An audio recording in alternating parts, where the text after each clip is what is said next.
How are you guys doing? I hope you guys are having a wonderful day. A couple of you have asked me, Kizzy, what's going on with the Dualtron Thunder 3? I guess I'll just kind of break things down as much as I can. So the Dualtron Thunder 3 right now, I don't even think that is selling that much to a lot of people. I always try to explain this to electric scooter companies. If you are releasing electric scooters like maybe every 2 years, there need to be significant improvement if you want to actually sell that electric scooters, not only to new customers but also your older customers. So people that owned the Dualtron Thunder 1, people that own the Dualtron Thunder 2, and even people that own the Dualtron Storm and the Storm Limited, if you want them to purchase the next lineup of a Dualtron Thunder 3, Dualtron Storm Limited X, or whatever you want to call it, there have to be a significant amount of improvement. If not, it will be much better for you not to release any newer scooter in the first place, because now the Dualtron Thunder 3 that's out there does not offer that big of a difference for people that own the Dualtron Thunder 2 to even want to upgrade. And the people that are looking to upgrade into the Dualtron Thunder 3 will rather probably purchase the Dualtron Thunder 1 or the INMOTION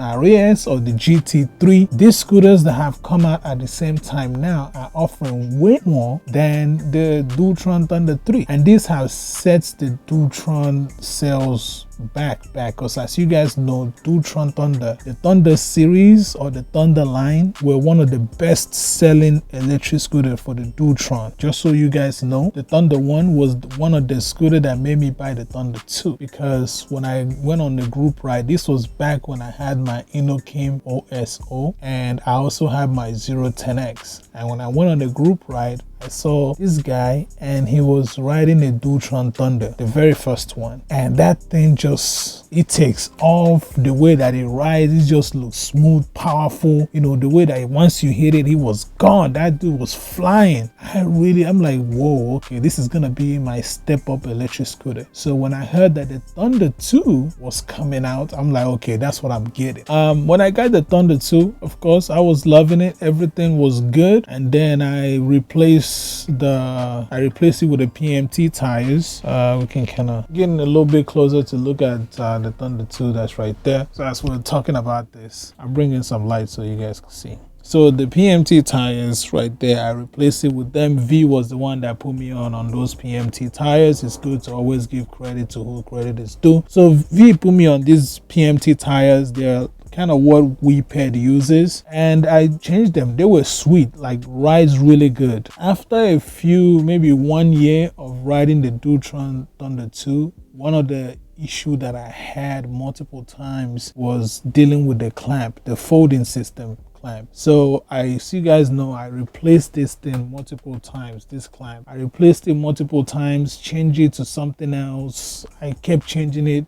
And then the Aries, this was the Aries one. Mini Motors also offers, I have an Aries steering damper here. So I said, okay, let me get their clamp. It's probably going to be higher quality. It's going to be the best. Turns out that it's not. It's actually might be worse than the original one that comes with the Dualtron, because the little clip, the lever, the quick release lever on these things broke off. It was so flimsy, it just bended, and I started using like bolts, just regular bolts. That's what you guys are seeing here, to tighten it, but still the stem will be wobbling. It will not be strong. It didn't feel like really connected to the whole stem. It didn't feel connected at all. After riding this thing for multiple times, I had to think about, hey, there's a safety issue here when it comes to this thing, the way that this is set up. No matter how much you tighten this thing, I actually thought, man, what if one day I'm riding this thing and it actually breaks off? I don't think, I couldn't even imagine the amount of, because I ride on the road, I ride on the street,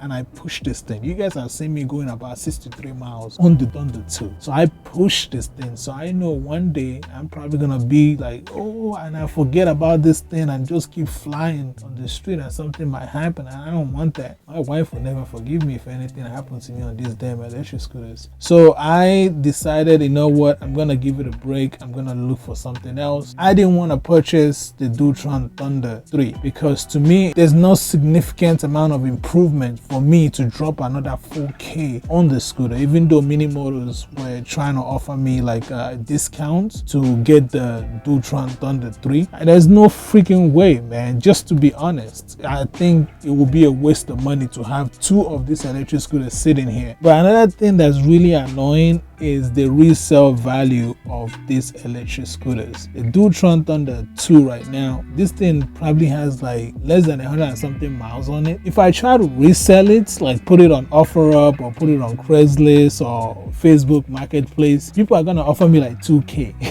People will even go as far as offering you 1,800 for this electric scooter that's in perfect condition. Only issue here is this clamp. That's why you have to be extremely careful when you're dropping an extreme amount of money on this electric scooter. The resale value is not the same as cars. Like your car, if you buy a Toyota right now and it's still brand new, you can resell it for almost a little bit lower than the price, you know. But this electric scooter, as soon as you buy it, it drops like half of the price. Is already like down. The Dualtron Thunder 3 right now has pretty much what I would want the Thunder 2 to be, and the only thing that I really want from the Dualtron Thunder 3 is the clamp system. That's it. That's all that I want. I don't even care about the power. I don't care about the new screen. I don't care about any of that stuff. The only thing I want is the stem setup, that the setup that they have for the quick release and stuff like that. And I hope, of course, that one doesn't, you know, wobble or whatnot, but it just looks way better. It just also seems like it's a little bit more beefier. It's a little bit more stronger. And the crazy thing here that people need to understand why I ended up disliking this system and having a little bit of resentment towards Dualtron is the fact the Dualtron Thunder 1, the Thunder 1 that made me buy the Thunder 2, actually have a better clamp system. Like this area is actually much beefier and stronger. I learned this from taking a look at my Dualtron Compact, because as you guys know, I also have a Dualtron Compact. At my Dualtron Compact, I replaced the clamp with a much better clamp system, and that thing does not wobble. There's no movement. It is stiff. Like it feels secure. Like it feels so safe. Like I can wheelie that scooter, like just pull it up and nothing will happen. I was so disappointed when I found out that the 2K Compact has a better folding system than the 4K Dualtron Thunder 2. Like that just blows my mind. Like, why would Dualtron do that? And this is what's the issue right now with the Dualtron Thunder 3, because they waited, they ignored all the complaints that people were having, instead of just making this Dualtron Thunder 2 right now should have had the same system that the Thunder 3 had with the clamps. That's what it should have come with, or keep the same clamp system that the Thunder 1 has and not this, because this is also skinnier. This area that's underneath here is also much skinnier than the Thunder 1 and also the Dualtron Compact. Can you imagine? This is gonna go faster and that's skinnier. That doesn't even make sense to me. But anyways, I was very disappointed. This thing had been sitting here now for like a couple of months of me not riding it. All I do is I turn it on, I kind of put it up on a jack stand and run the motor, because I need to keep those batteries still warm and the controllers. It's not good to leave electrical stuff just sitting there for a long time, not turning it on and none of that stuff. Don't do that. So every once in a while I will turn it on, I will leave it for like 15 minutes and then I will run the tires and all that stuff, keep the things like active and all that, and then I will turn it back off. I've been riding more of my Hollybon GX and my Segway GT2. That's what I've been using most of the time now, because you guys already know the folding system of the Hollybon GX is pretty nice. It's almost like the ones on the Wii Pad. It's like two locking system on this thing. There's this one right here. If you push this, it will lock this thing up, and then there's this big old thing that just goes in between here and lock this. Like, it is so tough. Even Brad told me that you can just lock one and this thing is not gonna come off at all, and it feels secure when I'm riding. So my safety is extremely important to me, and no matter how much you pay for stuff, if you're riding it and you don't feel safe, there's really no point to it. But that's what's going on with the Thunder 3. I think why it's not making sell right now is right because there's not enough improvement that went into that Thunder 3 for you to outsell a Thunder 2 or a Thunder 1, and people that already own a Thunder 2 or a Thunder 1 don't even want to buy the Dualtron Thunder 3. That's how crazy it is. They don't see that significant amount of improvement to want to buy it. Because I know all the guys that have the Dualtron Thunder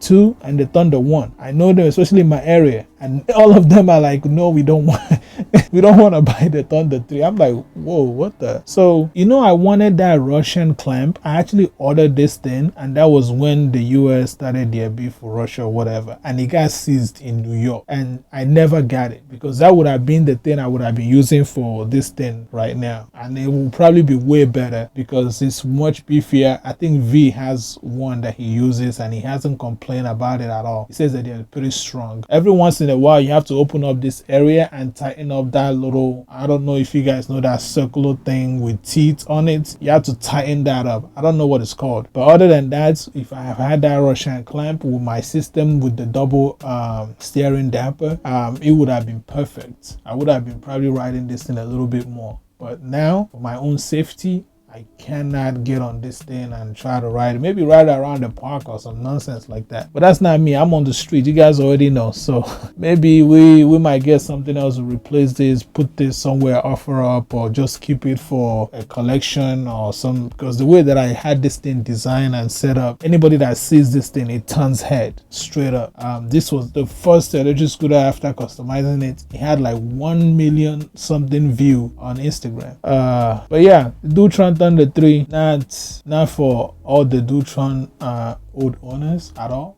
Maybe some newer people that are out there, but then there's so many options on the market now, so I think that's probably why it's not selling as much. Dualtron is probably gonna have to drop the price of that Thunder 3 down a lot for it to actually compete with what's on the market today. If not, they are not selling those things. They are not gonna sell those things at all. And then if Segway by any chance actually come out with their Segway ST2 and it has a better price than the Dualtron Thunder 2 or the Thunder 3, people are gonna lean towards that. Because you guys know the folding clamp on the Segway GT2, man, that thing is beautiful. Like, that's what made me like really dislike this thing. I really disliked this Thunder 2 because when I bought that GT2 and the folding mech, I'm like, man, what? Like, are you serious? You're telling me Dualtron have been in making electric scooter for such a long time and they did not even think about doing this? And Segway comes out from nowhere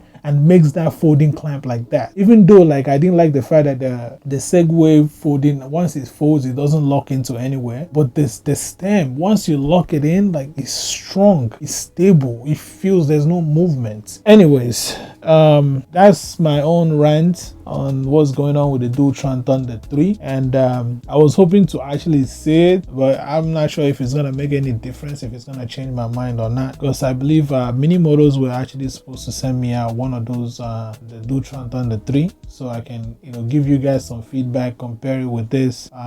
So far they've been telling me that they're having some difficulties, that somebody crashed the scooter that they sent to them, so they've been fixing it since last year. I'm not, it is what it is. It's not like I'm super excited. I was super excited to kind of review it and compare and maybe even try to sell my Thunder 2 and to replace it with that. But as you guys know, the way that I customize this electric scooter, I've made it to become like very attached to it. And even my wife, when I tell my wife I want to sell the Dualtron Thunder 2, she's like, what? You put so much work into that electric scooter, the way that it looks is so unique. And I'm like, okay, I'll keep it for now. Maybe in the future something will come for that stem, or but yeah, that's pretty much all. Thank you guys for listening to my rant and all that. And Kizzy Wheels here. Peace out. Hope you guys are enjoying your New Year's.